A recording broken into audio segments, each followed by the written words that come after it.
going right to the news, and I'm going to try to answer about three questions today.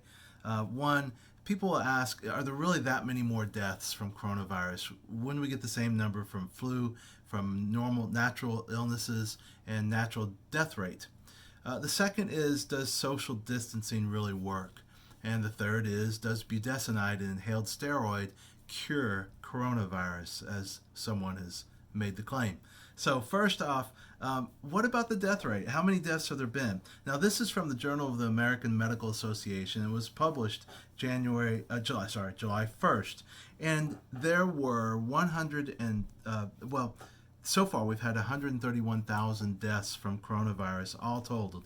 Now, this looked at March through May, so pretty recent data.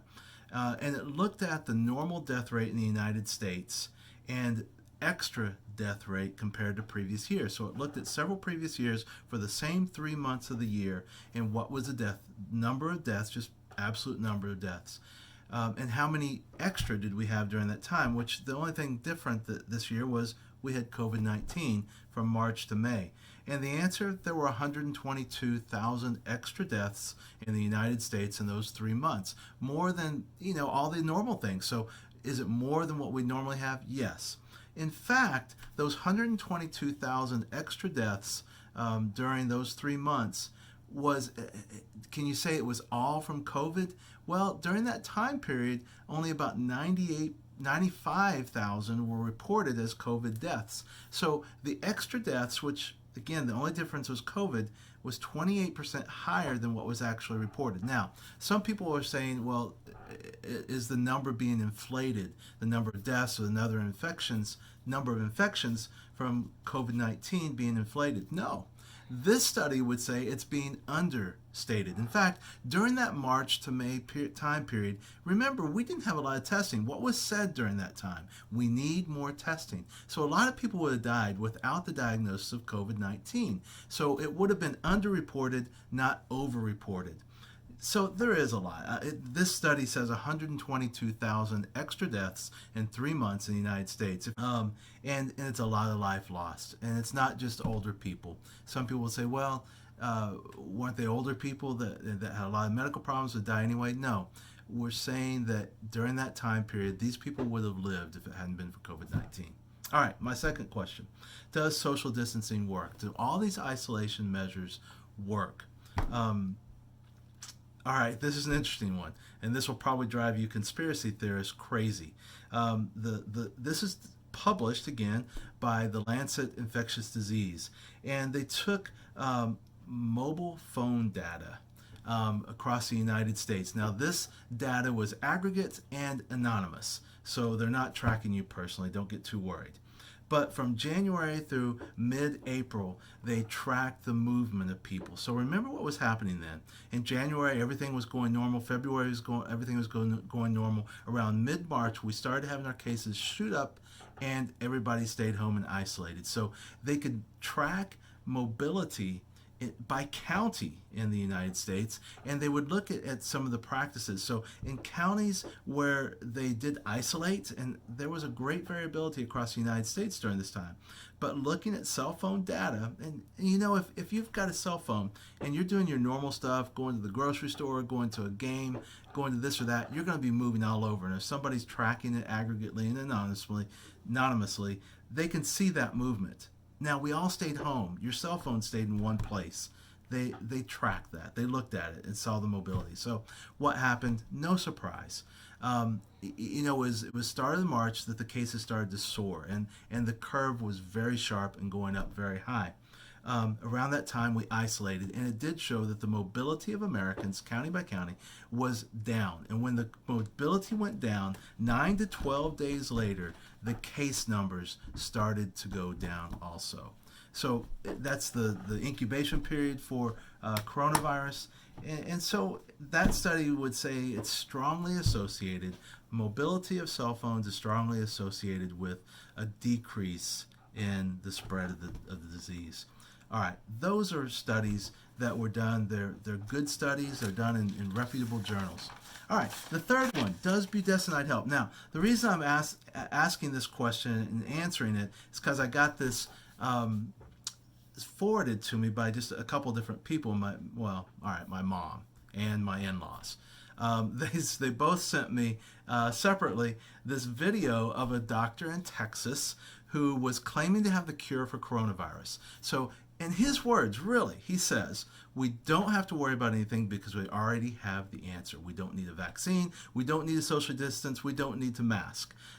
They've been doing it in other countries, Taiwan, Japan. They have very low numbers. They've been doing this, and they've got the cure. All right. I did some fact checking on that.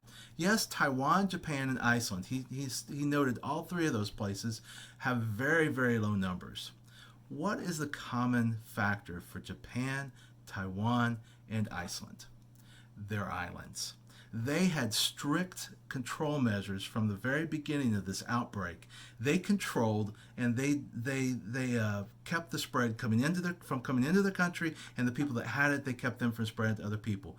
They were islands. It wasn't because they had budesonide that they'd had such low numbers of infection. So this doctor in Texas, he says that if you start taking budesonide, which is a very common medicine, I prescribe this stuff all the time for asthma.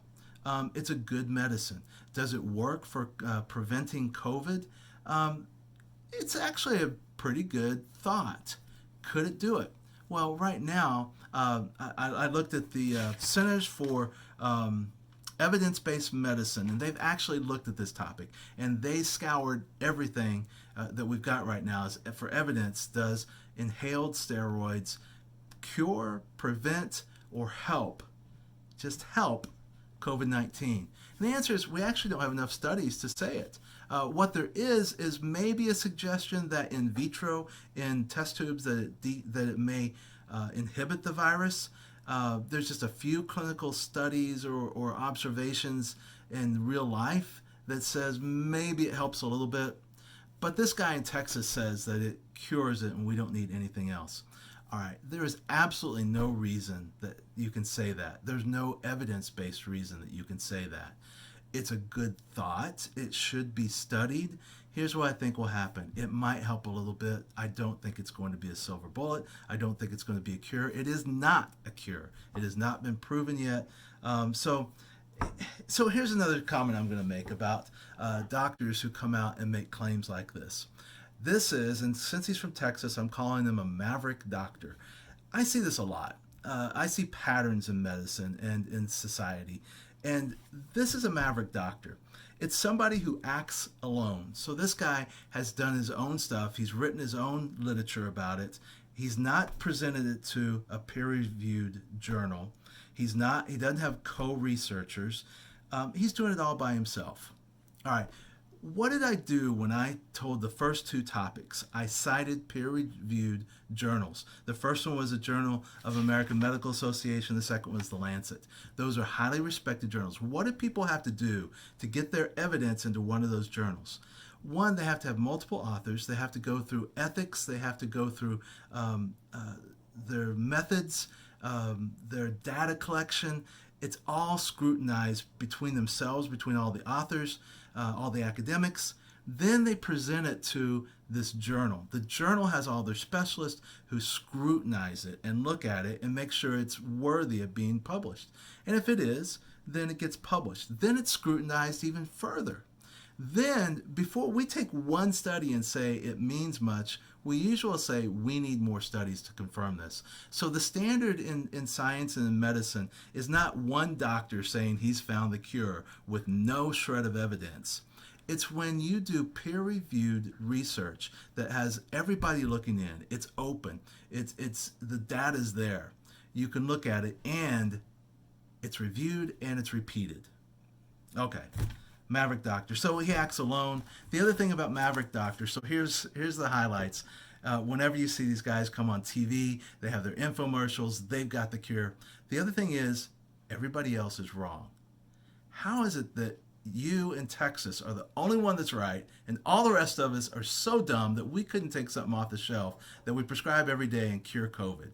The other thing is they twist statistics. I just kind of showed you. He cited the fact that Taiwan, Japan, and Iceland had very few cases and implied that they were using this cure. There's nothing to support that whatsoever.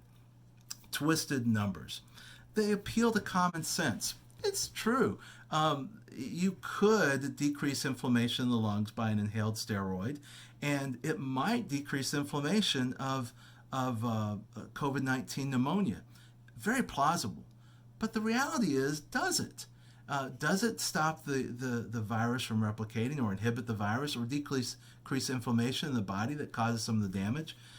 It's simple. So most maverick doctors will appeal to common sense, and often it's just too simple and not proven. The other thing that maverick doctors do is they overstate problems without being a part of the solution. So what he'll say is there's a pharmaceutical conspiracy to make you need to say you're going to have a vaccine. It's just not true.